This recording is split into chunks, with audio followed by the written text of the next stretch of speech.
Hello and welcome to another edition of Inside Personal Training Business. So I'm Gervasio, Gloria, and for today we have a special guest in the house, Elliott. He has been a personal trainer for quite a long time, and we have something that to share with you. And I believe no matter if you just start as a personal trainer or if you've been doing that for a long time, there's always something to learn. So Elliott, welcome to the studio. Thank you for making time, and I appreciate your share your experience. Yeah. Thank you. I look forward to it. So you've been a personal trainer for quite a long time. So what made you decide to become self-employed? I love this industry. It's the most rewarding job. I love training. I love changing people's lives. I love everything about it. Becoming self-employed isn't a small decision because you have to understand that you're accountable for your success or your failure, which is quite a big thing and something that not a lot of people can handle. I think a lot of people want the security of a job. They want to know that they're getting X amount of money at the end of every month.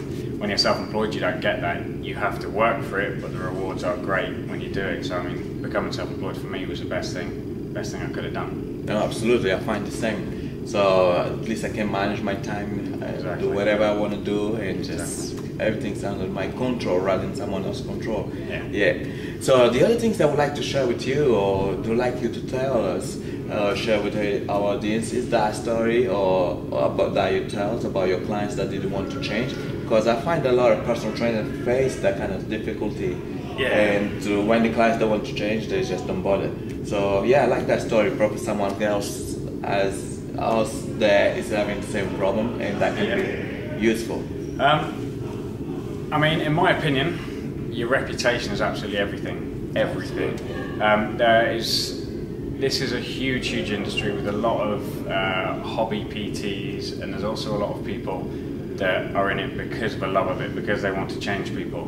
My reputation has always come before my income personally.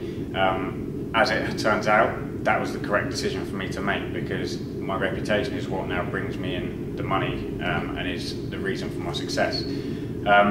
A perfect example of that was probably 2 years ago. I had a young lady here who had trained with 2 of the trainers previously, had absolutely no results whatsoever. She approached me at reception and said she'd heard about me. She wanted to train with me to get her in shape for her Christmas or a wedding around Christmas. The one thing she said when she was chatting to me was she's okay to work hard, she's absolutely fine with that, but as are most people, that's not the difficult bit. What she said straight up to me was, I don't want to change my diet though. And for all of you out there, your diet is 100% of your results. If you're not eating right, you could train 3 hours a day, 7 days a week, it's going to do nothing for you. She basically said, I can train X amount of times per week, I can do this, I can do that, but I'm not changing my diet. My only reply to that, knowing that I cannot get a result out of someone who's not willing to change, is that's fine. I wish you the best of luck.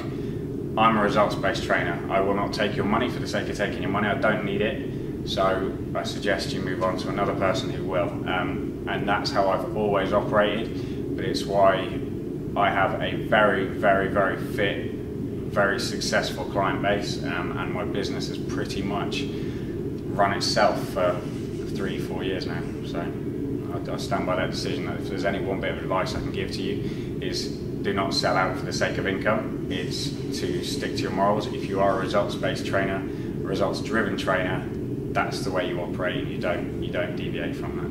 Definitely. That's one thing that I emphasize a lot when with the other trainers I kind of talk with. So one thing that is important is to believe in yourself, what you're doing, and just stick with what you're doing, and just say, hey, that's what I'm doing, that's the way I want to do, and just go for it. Definitely, that was a good advice. And yeah, anything else you would like to think that you would be useful for another trainer that's out there just about to start? For any new trainers beginning, this, as I say, is the most rewarding job you could ever do. You can work on your own time, you get to do the thing that you love. You can work with some of the most awesome people. I mean, you've got clients from all walks of life trying to succeed for numerous different reasons.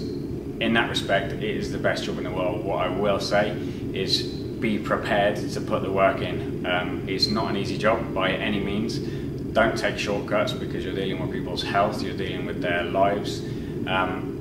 And really try and put across the importance of the client believing in themselves and believing in you more than anything, because everyone will look for a second opinion to try and justify what they want to do rather than what they need to do. You know, no one wants to eat the perfect diet day in, day out, so they will say, well, you know, I had a classic example, a young girl that came on straight with me a while ago, because I told her that oats were good for her post-workout meal.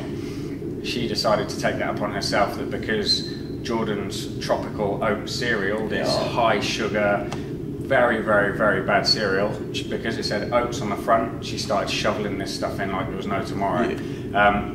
People will find a way to justify what they want to do, so you need to make every instruction clear and make sure your client understands more than anything. Absolutely. So it's just take accountability for what you're doing and just stick with it. Definitely. No, Definitely. Absolutely. Your results are the fruits of your success, you know. They're sort of, your clients will give you the money to start with. If you do right by them, they will make your money. People will come to you because of your clients, so treat them right, work hard, but remember, you're their PT, not their friend. Outside of that hour, you can be as friendly as you want. Inside that hour, you program perfectly for them, you give them a kick and you make them get the results. That's absolutely right.